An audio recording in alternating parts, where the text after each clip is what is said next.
All right, are we ready? All right, let's do it. So, good morning.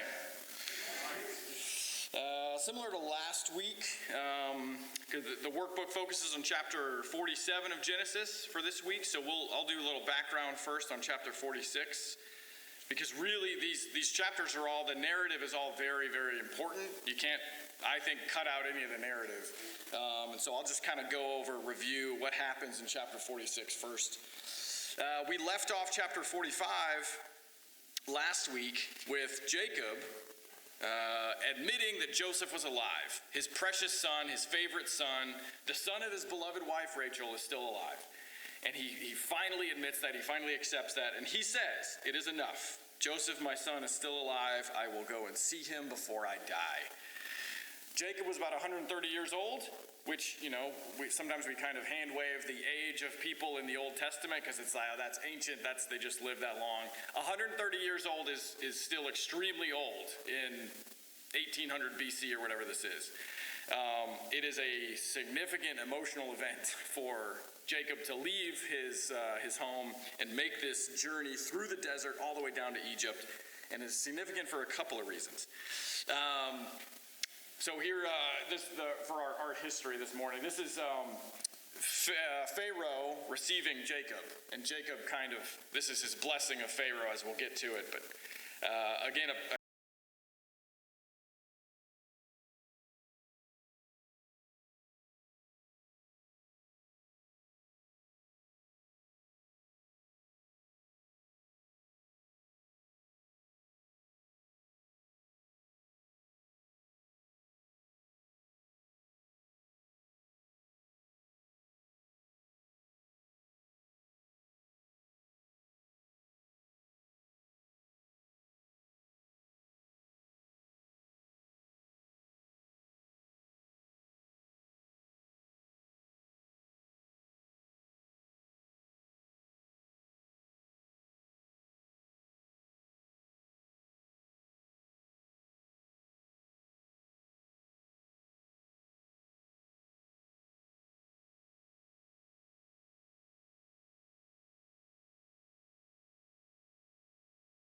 as we'll see as we keep reading through this. So he's leaving the home of his ancestral fathers, the promised land, and now he's marching south.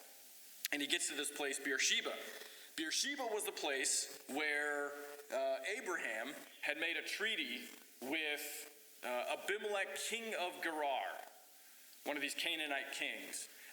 Abraham as kind of the equivalent of this king, the city-state king of Gerar. Abraham makes a treaty with him for land rights and whatnot and the well, and he plants a tamarisk tree in Beersheba. So that was the first time we see Beersheba, an important place. And then Isaac makes a treaty with Abimelech of Gerar, probably the son or the grandson of the other Abimelech. I doubt Abimelech was that old. And you remember where Abraham lied about Sarah, that being his wife, that was Abimelech. Isaac lied about Rebekah being his wife, that was the son of Abimelech, the next Abimelech. We see these kind of cycles in place. But he also makes a treaty with him at Beersheba. Again, over well, again, over land rights, again, over kind of dividing up the land. So Beersheba has become this kind of significant location. And now Jacob comes here. Beersheba will ultimately become the southernmost boundary of Israel. This is the end. You go any farther south, you're out of Israel. Even before they had divided up the land for the tribes, Beersheba is it. I'll make kind of a nerdy reference. If you've ever seen the Lord of the Rings movies, the Fellowship of the Ring, when Sam and Frodo start leaving the Shire and they're marching on this big journey, they don't know how long they'll be gone. And Sam, they get to this edge of the field and he stops. And Frodo says, "What are you doing?" And he says, "If I take one step farther, I'll be farther from home than I've ever been in my life." And he takes a big deep breath and he plunges forward and they go on this long epic journey together. Come back changed forever. And I see a little bit of a parallel here that as that visual, Jacob is, if I take one step farther, I'll be leaving the homeland of my fathers. And you can see him kind of taking this deep breath when he hits Beersheba. And he makes these sacrifices, and he prays, and he worships. Because there's another layer here. I think Jacob is probably a little bit concerned that maybe God doesn't want him to go. God hasn't spoken to him yet. He just decided he was going to leave Egypt. And if you remember Isaac back in chapter 26, Isaac wanted to leave Israel. Isaac wanted to go to Egypt because there was a famine. And God said, you will not leave, Isaac. I don't care how bad it gets in the land. This is your land. You're staying here. And you better believe Jacob knew that. You better believe Jacob knew that Isaac was not authorized to leave.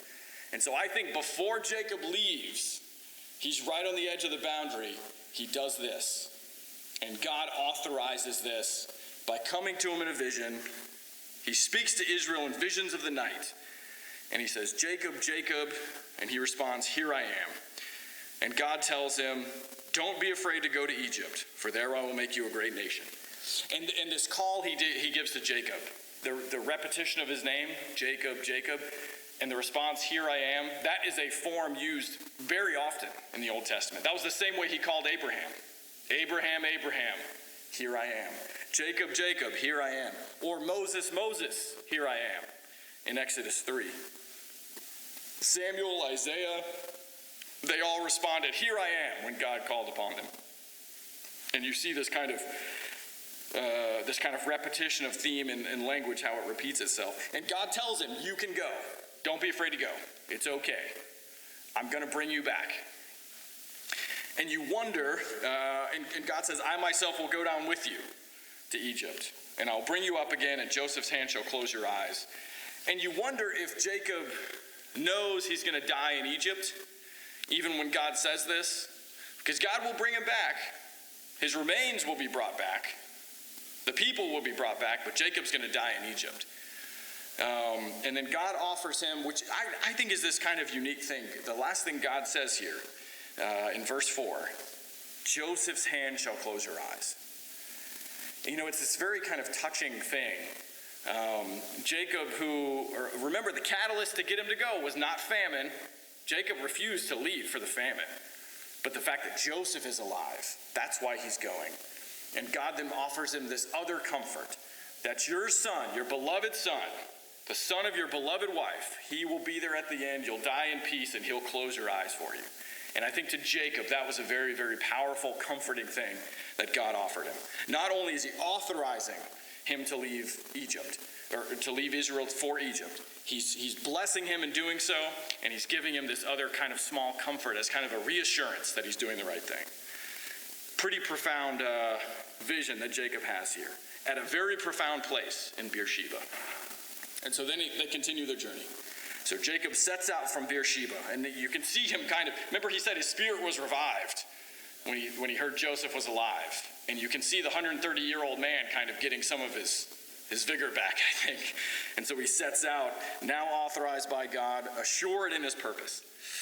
And then you see them use the carts that Pharaoh gave them to make the travel down into Egypt. We talked last week about, I've seen different distances. When I look on Google Maps today, and you go from about where Beersheba is to about where Goshen is, it's like 300 miles straight line distance through the desert. If you follow the coast, something like that, 300 miles. So maybe a month it would take them to get down there. But they set out on foot with their livestock, all their goods. And contrary to what Pharaoh said, remember Pharaoh said, travel light. I'll give you everything you need here. Don't bring anything. I'll take care of your people, Joseph. They still bring all their stuff. Maybe they just didn't trust Pharaoh. As the book of Exodus teaches us, you don't always trust pharaohs because they will lie sometimes. But here, for whatever reason, they bring all their stuff with them. All their flocks, all their herds. And they come to Egypt. And then you get, in verse 8, this kind of accounting, this kind of almost a genealogy of Jacob's people. And this is, it's not quite a genealogy because it's not this guy beget this guy beget this guy. It's more of a census. It's a numerical value of what left Israel down for Egypt. And, if you actually count up the names, and then you get to like verse 14 and it says, altogether his sons and daughters numbered 33. If you add up all those names, it's actually 34. I don't know why there's a discrepancy there. Just in case you were counting up and you noticed that, I don't know why that there's a discrepancy. Maybe there's some local understanding in the ancient world of how they counted names and how they counted numbers that was unique, but I don't know. But anyway, the final number they give is 66 people going to Egypt from Israel. 70 is all the persons of the house of Jacob, but that counts Joseph and his sons. So 66 people leave Israel down to Egypt. And that's pretty big. Jacob as kind of the paterfamilias of his whole clan. I think about my family. My dad is the paterfamilias of my family. He had 4 children. They all got married and have kids. And I think the total number now is 21, if you count all the grandkids. His tribe, if my dad was going to leave Tampa Bay and travel to Egypt, it would be 21 people in the caravan. 66 is pretty big. But I would point out a contrast here. 66 people leave Israel, and 600,000 men, not counting women and children, leave Egypt and come back to Israel. And I think that's part of the purpose of this. Because only a few pages later, we count the numbers of the Israelites over those 300 years that they were in bondage, and it's over 1 million, from 66 to 1 million. And I think that's part of the purpose of this census here, this counting of people by name. Who left Israel for Egypt? Who was the original generation? Verse 28, Jacob sends Judah ahead to go find the way to Goshen. They didn't have road atlases back then very, very well. So Judah goes all the way back to Joseph, goes ahead, gets directions to Goshen, where Joseph wants him to go. And I think that's significant. Judah is kind of gaining esteem. He's kind of gaining prominence among his family. And of course, that's going to be significant when we get to the blessings that Jacob gives to his sons. Judah is going to stand apart from all of them. And so Judah early on, Judah is not a perfect person by any means. He was the one that wanted to murder Joseph. He was the one that slept with a temple prostitute that turned out to actually be his daughter-in-law. That's Judah. Don't forget that. But Judah, in recent events, he's kind of turning a corner. He's being more proactive. He's being more mature. He's showing more leadership qualities. Whatever the reason, I think this is another sign of Judah's gaining prominence among his brothers. And then verse 30, we get the big emotional reunion between Jacob and Joseph. And Joseph prepared his chariot, went up to meet Israel, and saw his father in Goshen. He presented himself to him and fell on his neck and wept on his neck a good while. I don't know how long that was, but 20 years worth of emotions poured out in one gathering. So a good while. I think that's probably a good way to describe that. And then now Jacob says, "Now let me die, since I have seen your face and know that you are still alive." Of course, Jacob's not going to die right away. His spirit has been revived, remember. So Jacob's got a few years left in him now that he's reunited with his son. And now you see another shrewd aspect of Joseph. He wants to get his guys the best land. He wants to get them in Goshen. He knows Goshen is where Jacob needs to go. And so he very shrewdly starts to work this plan. He says, go ahead and go to Goshen. Go ahead and settle there. Then we'll go ask Pharaoh, well, they're already in Goshen, so is it okay if they stay in Goshen? And that's kind of his plan. And his other plan is, make sure when you talk to Pharaoh, tell him you're shepherds, because Egyptians hate shepherds. And that doesn't mean he hates them like we're going to reject him out of Egypt. We're going to put him as far away from the urban centers, as far away from the capital as we can. Just insulate him down there, out in the fields of Goshen. We don't want to deal with the shepherds. We know we need shepherds, but we don't want any part of them. So that will allow them to kind of be insulated.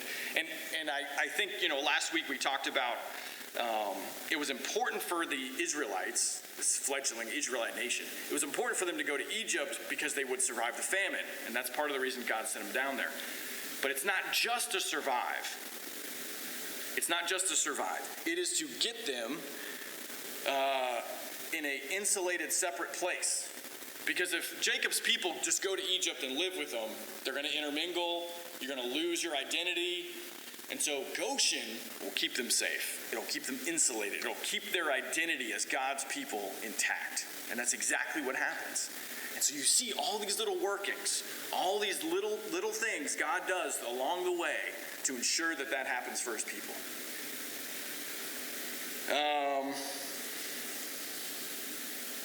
Verse 31, so shepherds are detestable. I tried to look up why Egyptians think shepherds are detestable. Some translations call it an abomination. And I couldn't find anything really accurate as far as the text goes as to explain why that is. Maybe they saw them as kind of lower members of society. They just kind of detest this, the shepherds out in the fields with the dirty animals. We're a refined people. We live in cities with whitewashed streets and whatever else. But for whatever reason, they really dislike shepherds. Part of it is, if you go back to, I think it was Genesis 43, Joseph is in Egypt, and they say something about the Hebrews eating separate from the Egyptians because they find it detestable to eat with Hebrews. So maybe there was a relationship between Hebrews, who are generally shepherds, and the way Egyptians felt generally about them. I don't know, but for whatever reason, they did not like shepherds. Yeah, go ahead, Michael.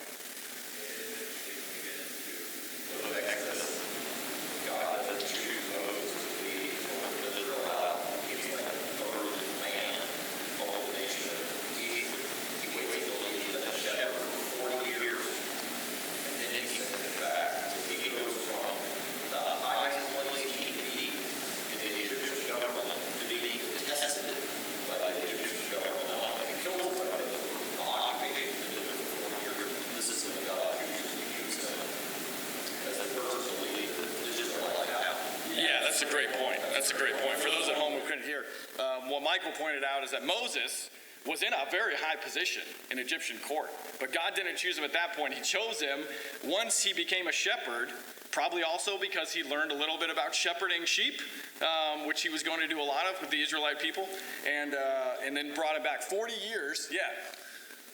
Yeah, so that's a great point. I think there's clearly a shepherd theme among God's people. Jesus himself being the good shepherd that will ultimately come about. So yeah, that's a great point. And that brings us to the end of chapter 46. Every shepherd is an abomination to Egyptians. Any final comments on chapter 46? So big ticket items for chapter 46. It shows us God's authorization in letting the Israelites leave Israel and come down to Egypt. And it also demonstrates this first kind of census, this first counting of Israelite people. Because the census and the counting, that will come up again and again and again. Okay, so for some reason my red circle on the slide moved over, but I was trying to circle Beersheba where it is. So you can get an idea on the map. You see Jerusalem up there, north tip of the Dead Sea, Mamre, Kiriath Arba, and Hebron. That's going to come up again in chapter 47, but that was kind of the nucleus for the patriarchs. They roamed all up and down Israel, but that was kind of where they stayed. They always came back to those locations right there. About 25 miles from Beersheba to Hebron, so Jacob had only done about 25 miles, hit the southern edge of kind of his boundary, and that's when he made his sacrifices down there at Beersheba. And Jacob had gone farther than Egypt. Remember, when he fled in the Hebron area, when he fled Esau, he went all the way up to Paddan Aram, which is where Laban was. I mean, that's a modern day, that's the Syrian-Turkey border. I mean, that's 1,000 miles as the crow flies over the Euphrates River. I looked it up on Google Maps, and that was like 176 hours when you click on the walking button, 176 hours walking. I think it will probably take more than 176 hours. But if you just walked at 2 miles an hour or something, nonstop, that's about how long it would take you. But yeah, anyway, so you get a feel of the distances of these places. So I did a little research on nomads, because this is kind of how they would travel. Up in the top left, those are the Bedouins. Out in the Egyptian deserts, modern day, there's still Bedouins out there nomading it up. And it's kind of an odd thing. You see the kind of ramshackle tents and ropes and just sticks that prop up little low, they keep it low to the ground and flat so that sand in the desert will just roll off the top and won't blow away your tentage. I had the opportunity to see some nomads in Afghanistan when I was there, briefly, albeit. But the Kuchi nomads, I think they call them.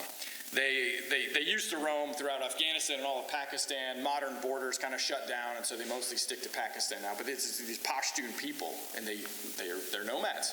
And they have camels, and they have tents, and whatever else. And it's kind of odd to, have GPS locators in my truck and cell phones and, automatic rifles and all this like advanced satellites up above. And there's people living in a tent, just sitting on the ground, But that's how they live. And you see the lack of amenities when you're a nomad. There's not even they don't have chairs. Why would you carry a chair? You just sit on the ground. And then the bottom right corner is just an idea of some flocks. It's just a massive group of animals, So you've got to carry all your tents and all your kids and all your personal items, and you've got to keep these herds and these goats all kind of in a mass together as well. So you move slow. You're not on a cattle drive with horses whipping the sheep to go, driving. You're just walking with these animals. And if they meander this way or meander this way, that's okay. You'll get there eventually. So it would have taken, I think last week I said about if you do 10 miles a day, you could do it in a month. I think it may have been slower than that the more I think about it. It may have taken a couple of months just to move all that stuff, pack up your tents, make your tents every day. So anyway, again, I like pictures. So chapter 47. So we'll read this together. So we'll start up here. Miss Jean, if you want to start reading chapter 47.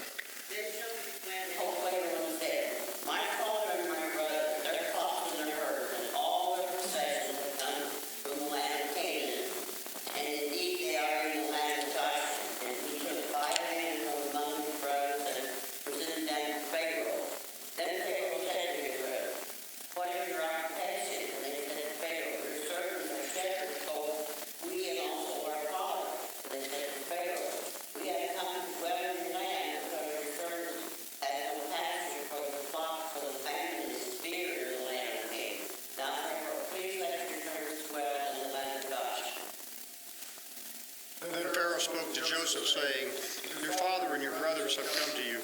The land of Egypt is before you. Have your father and brothers dwell in the best of the land. Let them dwell in the land of Goshen. And if you know any competent man among them, then make them chief herdmen over my livestock." Then Joseph brought his father Jacob, set him before Pharaoh, and Jacob blessed Pharaoh. Pharaoh said to Jacob, "How old are you?" And Jacob said to Pharaoh, "The days of the years of my pilgrimage are 130 years. Few and evil have been the days of the years of my life, and they have not attained to the days and the years of the life of my fathers in the days of their pilgrimage." So Jacob blessed Pharaoh and went out before Pharaoh. And Joseph situated his father and his brothers and gave them a possession in the land of Egypt, in the best land of the land of Ramses, as Pharaoh had commanded. And then Joseph provided his father, his brothers, and all his father's household with bread, according to the number of their families. Genesis 47:27 through 31. So Israel dwelt in the land of Egypt, in the country of Goshen, and they had possessions there, and grew and multiplied exceedingly. And Jacob lived in the land of Egypt 17 years. So the length of Jacob's life was 147 years. When the time drew near that Israel must die, he called his son Joseph and said to him, "Now, if I have found favor in your sight, please put your hand under my thigh and deal kindly and truly with me. Please do not bury me in Egypt, but let me lie with my fathers. You shall carry me out of Egypt, and bury me in their burial place. And he said, I will do as you have said. Okay. So the middle section there, 13 through 23, I think the workbook didn't spend a lot of time on that, but there's maybe one or 2 points to get out of it. So chapter 47, again, just like Joseph planned, this is how we're going to talk to Pharaoh. This is how we're going to get Pharaoh to let us go to Goshen, because that's exactly where we need to be. And you see in verse 7, when Jacob speaks to Pharaoh, if you back up and you see the brothers go talk to Pharaoh, he first of all, he only took 5 of his brothers. Like we talked about last week, you wonder which brothers Joseph chose to go before Pharaoh.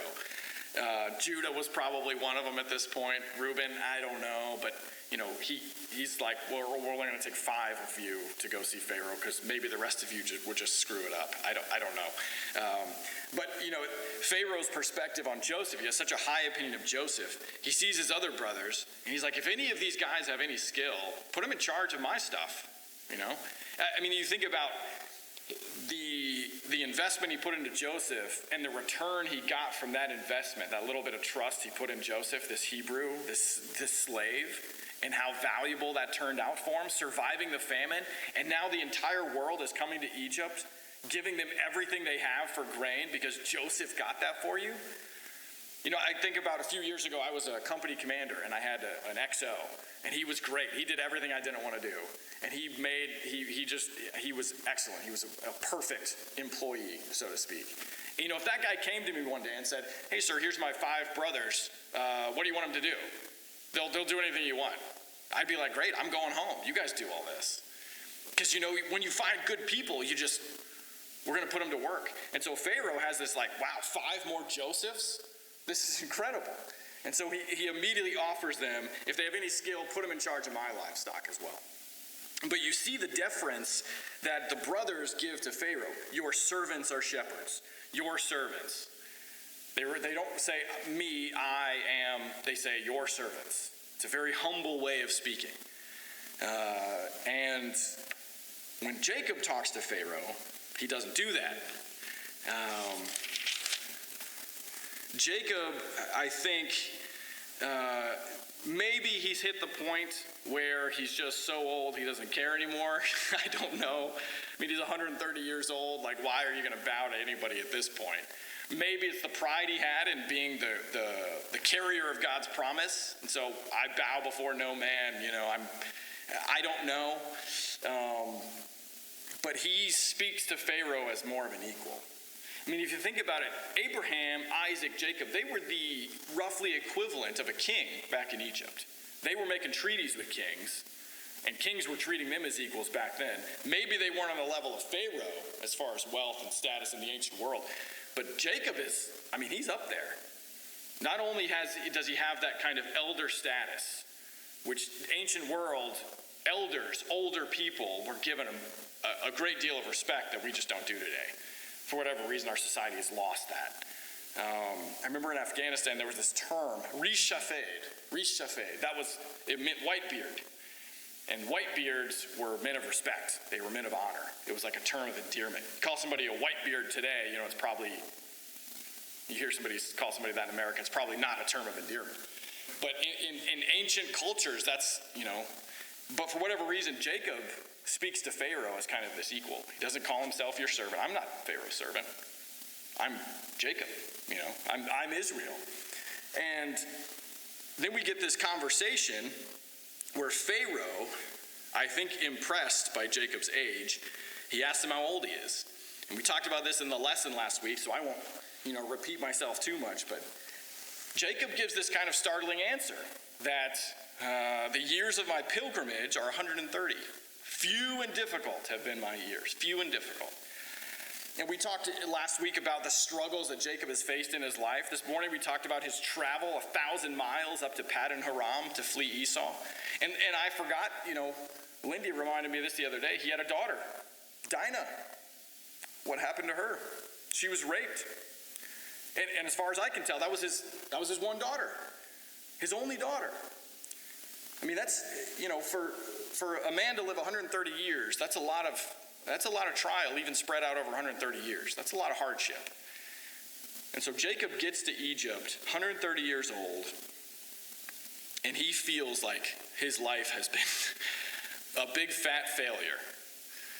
And Isaac lived to be, I think, 180. Abraham lived to be, I think, 175. Jacob's not even close. And he's the one, God sanctioned or not, he's the one that took the promise out of Israel. He's the one that failed. And that's probably how he feels. And so with this audience with Pharaoh, his disappointment in himself is palpable. I mean, he is very disappointed in himself. Pilgrimages. How much travel, how much time has he spent on the road, walking? Where's this promised land God has talked about? Yeah, Michael. Look at the man, it says that he sent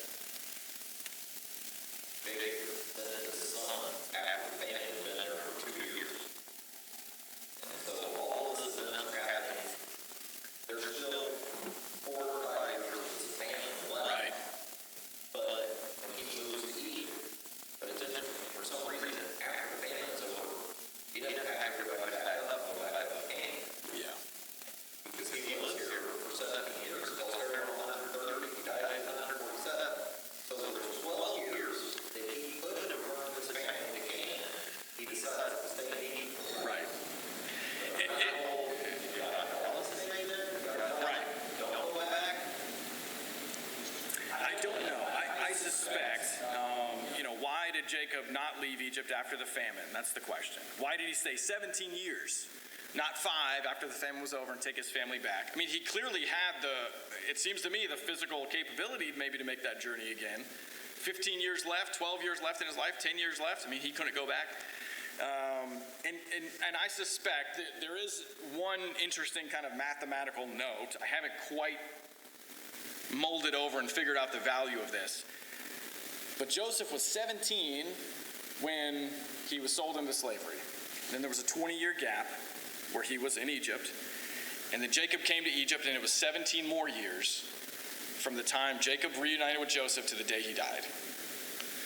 And there's a little bit of parity there. And I don't know exactly if that's intentional, if there's some value in that, but 17, 20, and 17. Joseph's whole life, that's how you break it up. The beginning and the end is the time he spent with Jacob. And maybe Jacob just didn't want to leave Joseph. Maybe he didn't want to leave him again. And he said, I'm going to ride this thing out. God said he's bringing me back. He'll bring me back one way or another. Either I'll walk back or they'll carry me back. But maybe that's part of Jacob's thinking. I think it maybe had something to do with Joseph. But that's a great observation. I wondered the same thing myself. The famine's only 5 more years. All of Israel, they can go back at this point. But under the protection of Joseph, the second most powerful man in the world, maybe they just decided to stay. I don't know. Maybe there was more God injects there that kept them there for some reason. But yeah, that's a great observation. Yes, ma'am. Yes, ma'am.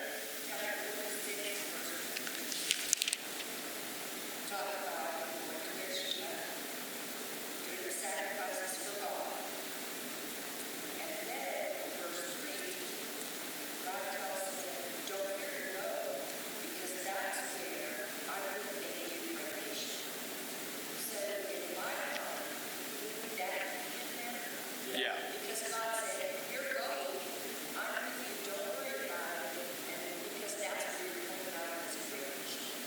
Right, and that's a great point. Yeah, verse 3 of chapter 46, God says, I will make you a great nation in Egypt.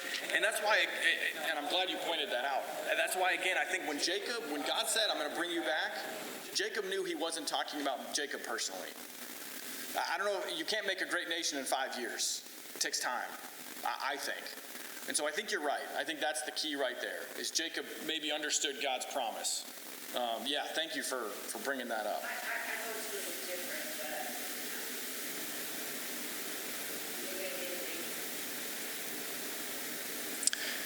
What do you mean?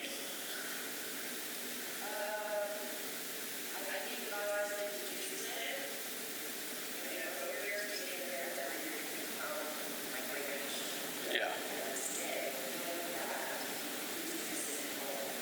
Yeah. No, that's a good point. And the patriarchs especially had this relationship with God. God didn't come talk to them every night, I don't think.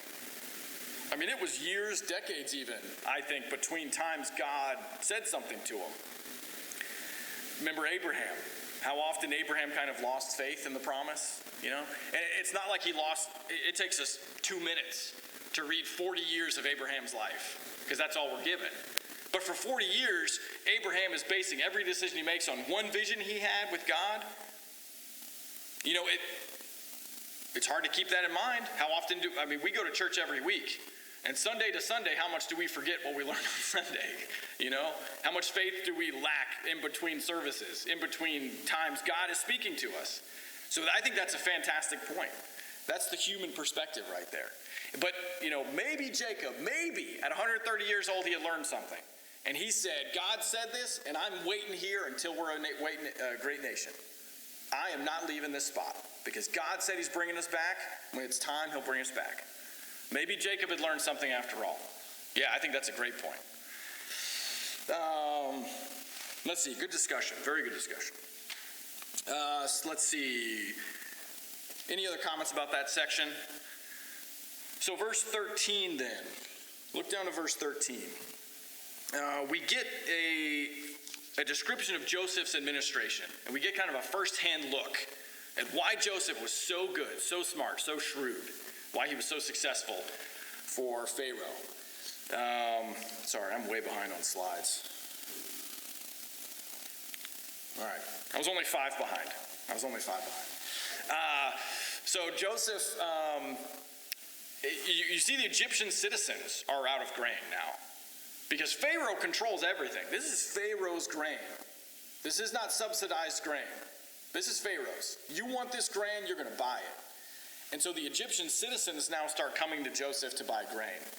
And first they say, here, we have money, we have gold, take our money, give us grain, we're starving. He's like, great, that's easy, cash for gold, easy. And then they eat all that grain. And then they come back and they say, we need more grain. And Joseph says, all right, what do you got? And they say, well, we gave you all of our money, but we have herds, we have livestock, we have herds, we'll give you our herds. And he says, great, give me your herds. Here's some grain. And then they come back. We ate all the grain. We need more grain. What else can we give you? And he says, well, you got any money? You got any herds?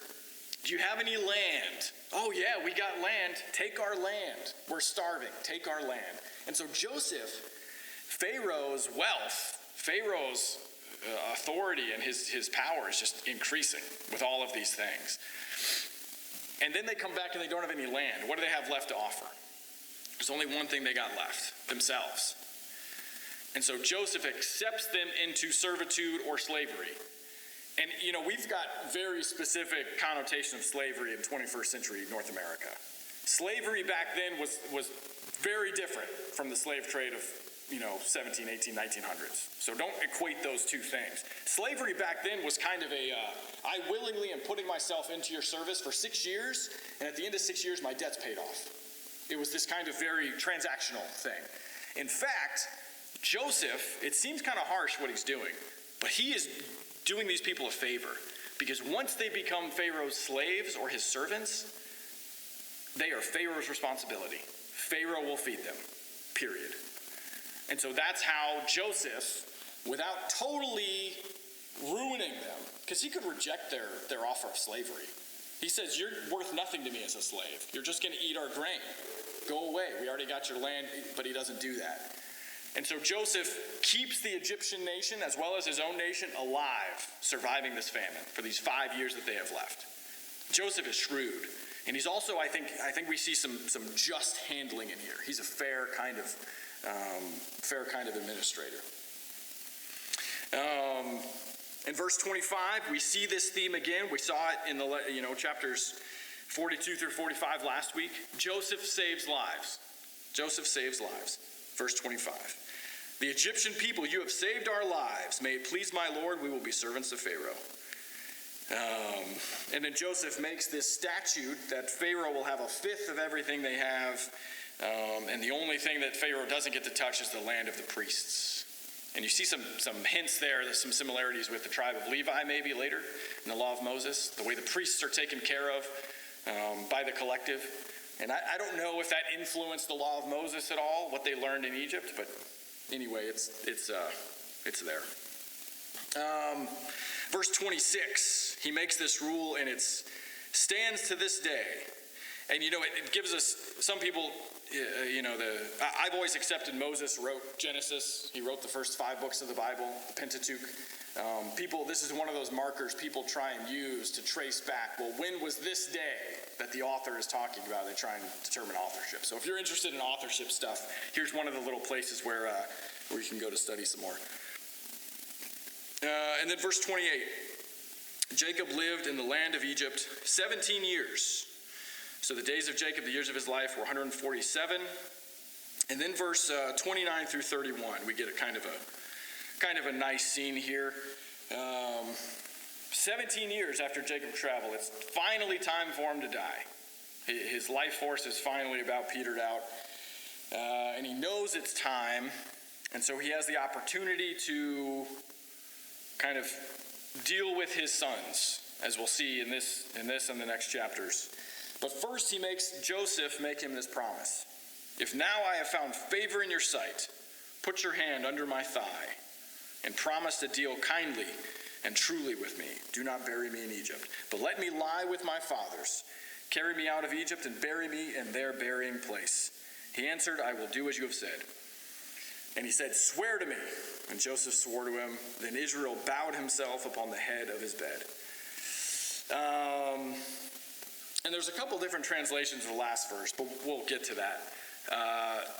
So the place Jacob wanted to go was that Hebron, Kiriath Arba, Mamre location. And I'll go back to the map just because it's there. Mamre, that's where Abraham was buried. That's where Isaac was buried. That's the place of his fathers. That's where he wants to go. And he doesn't even have to say it. All of his people knew exactly where the ancestors were buried, and that's a very big deal to them, where they are buried, the land of my fathers. And Joseph promises, putting the hand under the thigh, that was the way they made covenants back then. I don't know why, just it's what they did. Probably a sign of trust or something like that.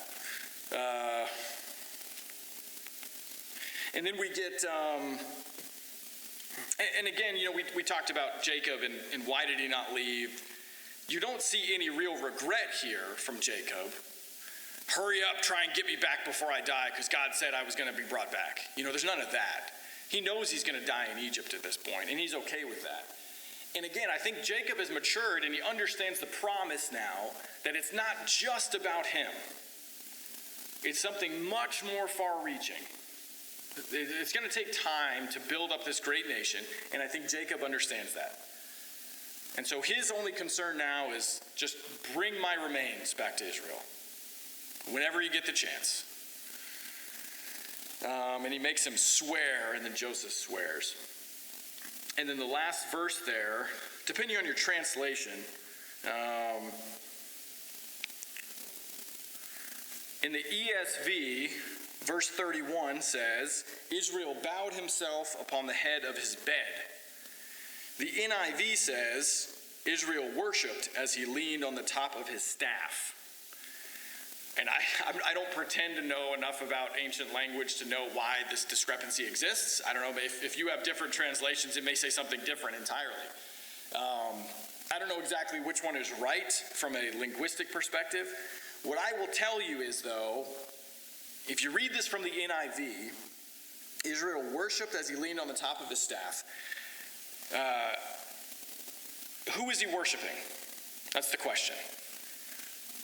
The first thought is he's worshiping God. Worship means a lot of things. Worshiping God would certainly make sense as he makes one of his final promises, his final, covenants with Joseph, and so he's going to worship God to kind of seal the deal. And I think, you can disagree with me, that's fine. I think all of Joseph's brothers had bowed to him at some point in the narrative. The only one I haven't seen bow to Joseph yet, according to the vision of the sun, the moon, and the stars, is Jacob. I haven't seen Jacob do that yet. And to fully fulfill that vision that got Joseph in trouble all those years ago when he saw the sun, the moon, and the stars bow down to him, and Jacob scolded him for it, and his brothers tried to murder him for it. That vision that God gave him, I think, is finally fulfilled here. Jacob cannot help but acknowledge not only Joseph's kind of shrewdness and his success, but I think he can't help but acknowledge that Joseph is working for God, that Joseph is sanctioned by God, that the work he has done, the fact that he's in Egypt at all, that's all part of God's plan. And so maybe Jacob too remembered that vision that he had, and Jacob wanting to fulfill God's plan, he bows to Joseph to fulfill that vision. I don't know. That's my thought. That's my first thought. If you take the ESV translation, he bows himself upon the head of his bed, and then it's just he's kind of an old man and he's tired and he leans back. Maybe that's true. I'm not committed to this. I won't try and overly convince you of it, but that's the way I read this. And that, to me, is kind of the important theological fulfillment of these things. So anybody else have a differing opinion? I welcome it, but that's kind of my first take on it. Okay, good. Complete agreement. We had a few minutes left, so we'll go to the workbook and hit some of these questions here. Yes, ma'am.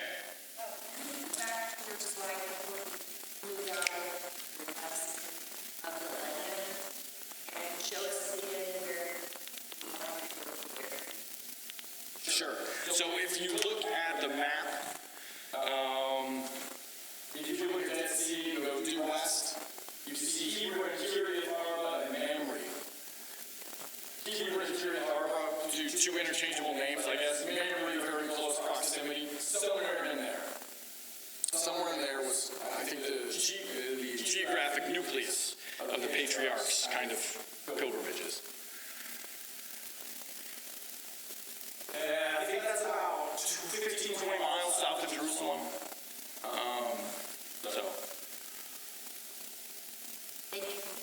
Yes, ma'am. Any other comments about the text? Okay. So let's recap here a little bit. We'll do the discussion questions. I think we only have time for that. So, what does this passage teach us about the provisions of God for his people?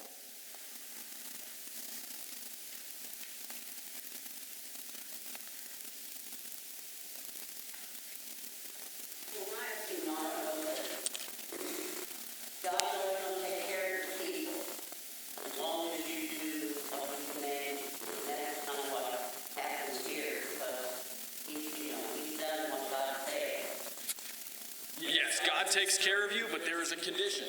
There's always conditions.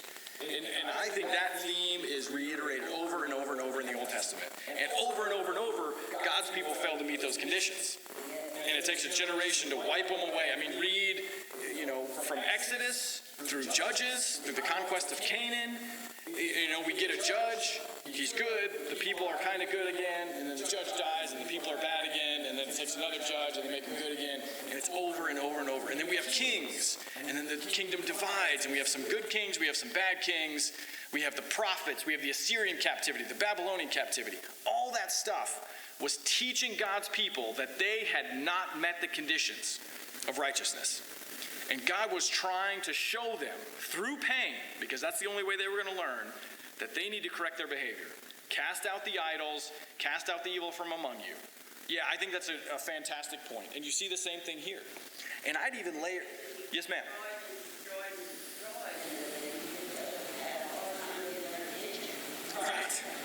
Right, and we have, again, as we look at the breadth of it, we have examples upon examples. It should only take one in our life, right? I mean, because we criticize the Israelites. We criticize the apostles sometimes. Why don't they get it? Why don't they understand? I think our personal trials, God is trying to get us to rely on him, just like he was trying to get these people to rely on him. Why was there a 7-year famine? God wants his people to rely on his plan for them. And I'd layer it even farther, and I'd say that, there is some very kind of minute detail of this little plan that seems, nobody knew when Joseph had that vision and when he told his brothers and his father that they were going to bow down and worship him. Nobody knew that was the catalyst that would set the chain of events in motion that would turn the Israelites into a 1,000,000-man force leaving Egypt. But that was it, that little thing. And God had woven this. Because God didn't make his brothers do it, I don't think. I think they had free will and they made a choice. But God weaves all those free wills into his plan. And so all those things are woven into, if God, again, back to the question, God provides for his people because, and he does it in a very real, intricate way, in ways that we can't see until probably it's all complete. Yes, sir.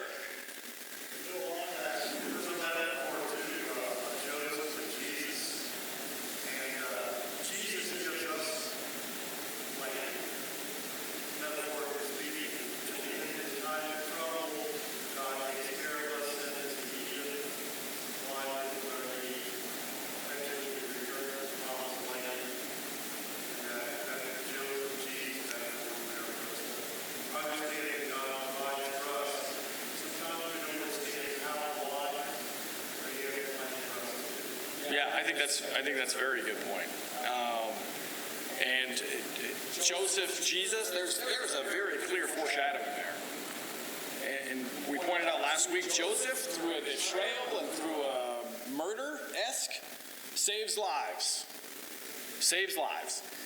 Same thing with Jesus. Through a betrayal and a murder, Jesus saves lives on a much grander and broader scale. But yeah, great point. Parallels between Joseph and Jesus. I think we could do a lot with that.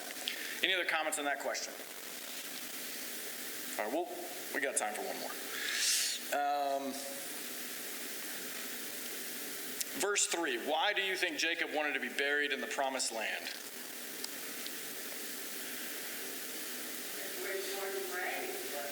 Yeah. And